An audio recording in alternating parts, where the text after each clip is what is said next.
And Democratic Congresswoman Frankel of Florida, a member of the House Foreign Affairs Committee. Congresswoman, thank you so much for your time.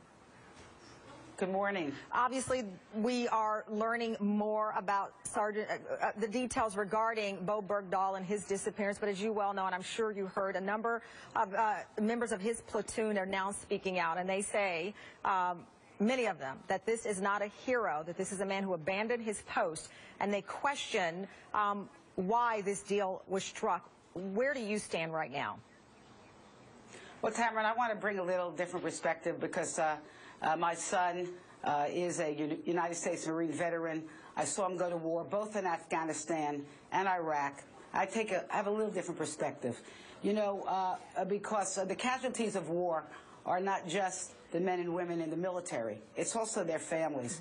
And I can tell you that when my son went off to war, yes, I feared his death and his losing his limbs. But what I feared most was him being held in captivity.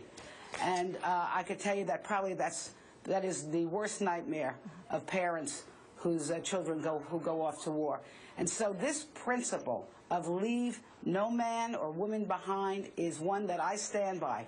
I don't know the Bergdahls. I don't know the circumstances of why this sergeant left his troops, but I do know that the principle that this country will stand behind the men and women we send to the military is a good one. Well, as you mentioned, your worst nightmare, and we thank your son for his service, would be your son captured. But as you well know, there are a number of family members who lost their loved ones, a far worse to some nightmare. 6 individuals reportedly lost their lives searching for Bergdahl. So, to your point, no person left behind. But we've seen the ultimate loss of life, according to platoon members and family members, searching for Bo Bergdahl. Well, you know, I don't want to make a judgment on the circumstances of why he left. And I think that is a judgment that should be made, but that's after he returns and after he has an opportunity to speak for himself.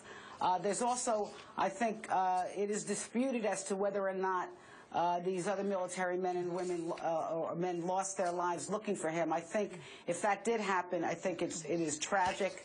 My hearts go out to their families also. But Congresswoman, the Pentagon concluded in 2010 that Bergdahl walked away from his post. Yeah. So there, even though we just noted, and NBC's confirmed there's a new investigation, there was a conclusion in 2010 from the Pentagon.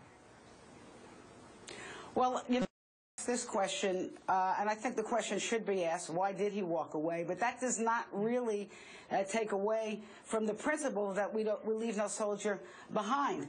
We leave no man or woman behind.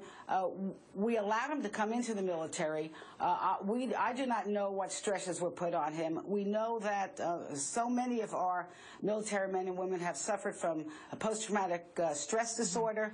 I don't know what stresses were on this young man. I do know that if we go to the principle, every man or woman for themselves, if that is what we want our soldiers to go off to war believing, then we will have chaos.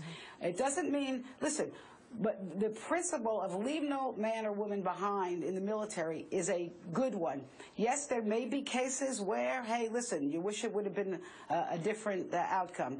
But I stand by the principle, and I think it's a good one for this country. If the facts play out and these allegations are accurate, that Bo Bergdahl deserted his post, do you believe that he should face a punishment if those facts prove true? Well, I definitely I believe in due process of law. I believe that whatever the process that is appropriate that should be followed should be followed.